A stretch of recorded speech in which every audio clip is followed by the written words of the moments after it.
How to Make Movies the Pandora Machine Way, take 398. Marker. So here's the piece of advice that I would give you today. Actually finish.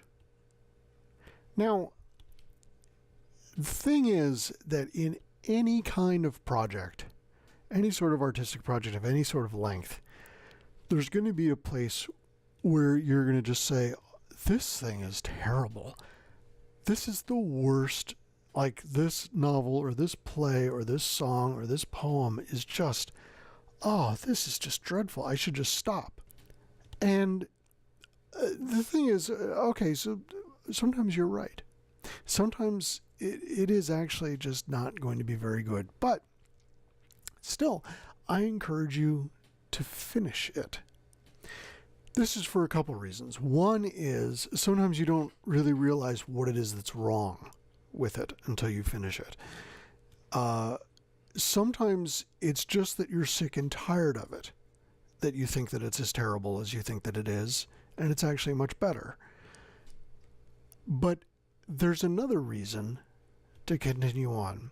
Going ahead and finishing teaches you a lot more about all the other parts of the project, specifically in making a motion picture. Finishing a motion picture presents you with a whole bunch of new, shall we say, challenges that are not intuitive at every other stage of making the movie. So there's a lot of things that wouldn't necessarily occur to you unless you've actually had to finish and deliver a feature-length motion picture. Like, really, what are you doing with dialogue, music, and effects tracks in the audio?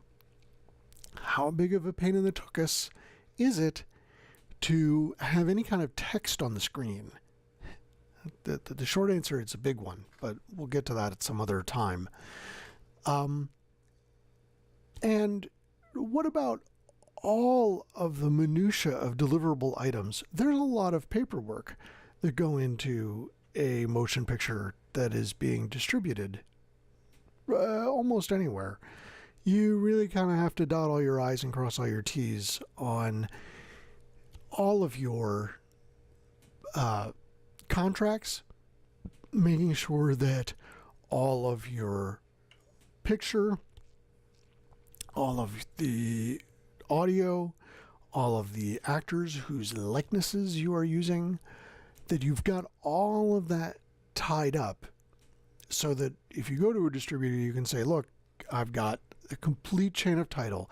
It goes all the way back to the very beginning where the script was copyrighted, and then we have this contract that shows how the person who it was copyrighted by has assigned the copyright to us as a work for hire, and so now we own it, and therefore all of the intellectual property is actually ours. That's a big part of finishing it. But also there's a big part of finishing it in that, you know, typically you don't do the sound mix until the very, very end.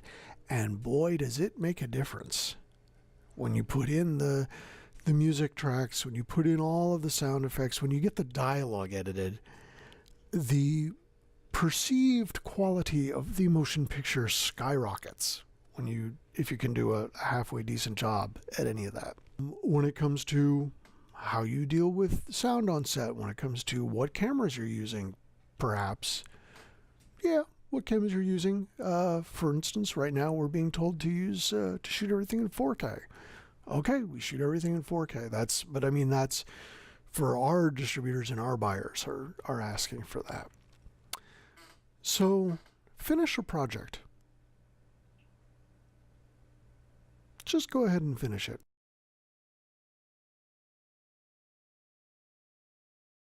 Tail slate!